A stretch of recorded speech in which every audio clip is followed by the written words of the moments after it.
Hi friends, welcome to YAS info channel. Friends, ఈరోజు మీ అందరికీ ఈ వీడియోలో ఇప్పుడే వచ్చినటువంటి ఒక ఫ్లాష్ ఇన్ఫర్మేషన్ అప్డేట్ గురించి చెప్పడానికే ఈ యొక్క వీడియోని అయితే చేయడం అయితే జరుగుతుందండి.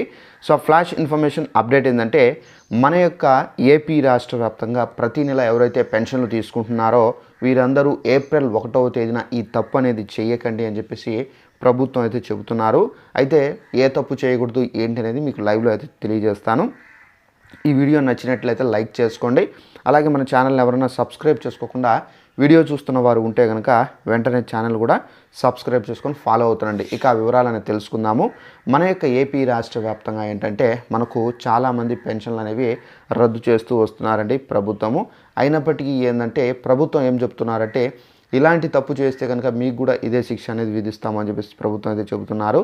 సో ఆ శిక్ష ఏంటి అనేది చూసుకున్నట్లయితే, మనకు వైసీపీ ప్రభుత్వంలో ఏంటంటే చాలామంది మనకు వికలాంగత్వం లేకపోయినా కానీ, వృద్ధులు వితంతువులు లేకపోయినా కానీ చాలామంది లంచాలు ఇచ్చి సో ఫేక్ సర్టిఫికెట్లు అనేవి, సదరం సర్టిఫికెట్లు అనేవి మనకు వాలంటీర్లతో కుమ్మక్కయి సో వీళ్ళైతే చేయించుకొని పెన్షన్లు పొందుతున్నట్టు ప్రభుత్వం గుర్తించారు. సో ఎవరైతే ఈ విధంగా పెన్షన్లు పొందుతున్నారో, అంటే తప్పుడు దావలో వెళ్ళి పెన్షన్లు పొందుతున్నారో అలాంటి వాళ్ళని ప్రభుత్వం అయితే ప్రతి ఇంటికి వెళ్ళి గుర్తిస్తున్నారు. అయితే దీనికి సంబంధించి ఎవరైనా ఈ విధంగా చేసి ఉంటే కనుక వీళ్ళందరికీ సంబంధించిన పెన్షన్ అనేవి ఏప్రిల్ 1వ తేదీన అయితే రావండి.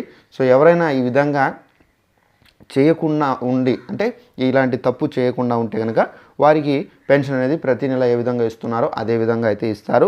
ఎవరైనా ఈ విధంగా చేసి ఉండి అధికారులను గుర్తిస్తే కనుక అలాంటి వాళ్ళకి ఏంటంటే టోటల్గా పెన్షన్ అనేది ఏప్రిల్ 1వ తేదీ నుండి సో మనకు పూర్తిగా రద్దు అవుతుంది. సో ఇలాంటి తప్పు ఎవరు చేయకుండా జాగ్రత్త పడండి. చాలామంది అయితే కడప డిస్టిక్లో చాలామంది చేసినట్టుగా అయితే ప్రభుత్వం గుర్తించారు. సో ఇప్పుడు మనకి ఇది కడప డిస్టికే కాకుండా మనకేంటంటే రాష్ట్ర వ్యాప్తంగా ఈ తప్పు ఎవరెవరు చేశారని సర్వే అనేది మనకు గవర్నమెంట్ అయితే చేపిస్తున్నారు.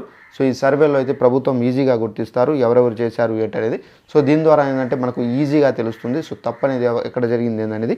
సో ఇదండి, మనకు ఏప్రిల్ 1వ తేదీన ఈ తప్పు అనేది ఎవరు చేసి ఉన్నా కానీ వీరికి పెన్షన్ రాదు. ఎవరైతే చేసి ఉండరో, జెన్యున్గా ఉంటారో అలాంటి వారికి మాత్రం పెన్షన్ అనేది ప్రతి నెలలాగా అందించడం అయితే జరుగుతుందండి. సో ఇదండి ఇన్ఫర్మేషన్. ఈ వీడియో నచ్చినట్లయితే లైక్ చేసుకొని ఛానల్ సబ్స్క్రైబ్ చేసుకొని ఫాలో అవుతుండండి. Thanks for watching this video. All the best.